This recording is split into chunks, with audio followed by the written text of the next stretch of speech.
Ce que je ressens actuellement, c'est de la satisfaction, de l'honneur, bien sûr, après avoir été le lauréat qui a remporté effectivement le prix du concours aujourd'hui.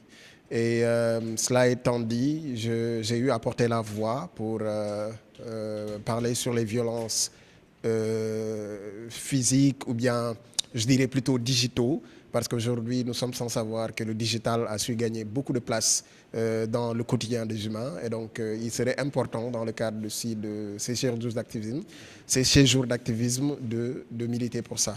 Effectivement, donc à ce jour, je pense que cette finale fut la quatrième que je suis en train de participer depuis maintenant 3 ans. Et donc l'année passée, j'ai été lauréat prix du public au concours national d'art oratoire.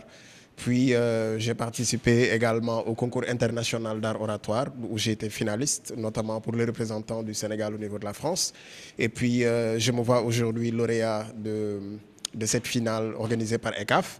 Et je serai encore le représentant de la Casamance au concours national d'art oratoire cette année, en 2025, pour porter la voix. Et comme vous le dites, le sentiment que j'ai déjà, c'est le sentiment d'honneur, de porter haut la main les couleurs de la Casamance, de porter haut la main la fierté casamançaise pour effectivement non seulement reprendre le prix du public cette année, mais aussi d'être le champion en titre au niveau national en tant que meilleur orateur du Sénégal. Alors l'histoire de Mariama, comme je l'ai dit, il y a beaucoup de jeunes, hommes ou femmes, qui sont en train de vivre ces difficultés numériques.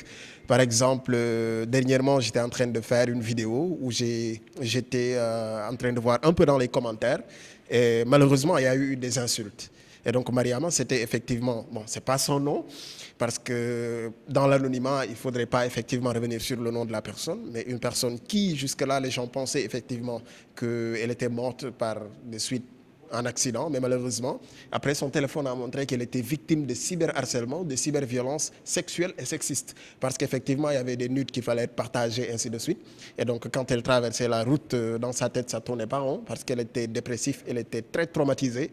Et donc, la voiture lui a rentré. Donc, effectivement, c'est une histoire vraie qui est très touchante.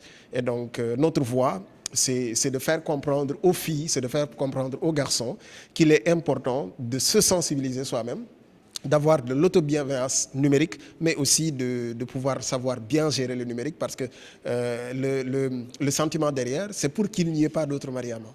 Voilà, donc c'est pour cela qu'on a eu à porter cette voix qui nous a permis d'avoir ce trophée.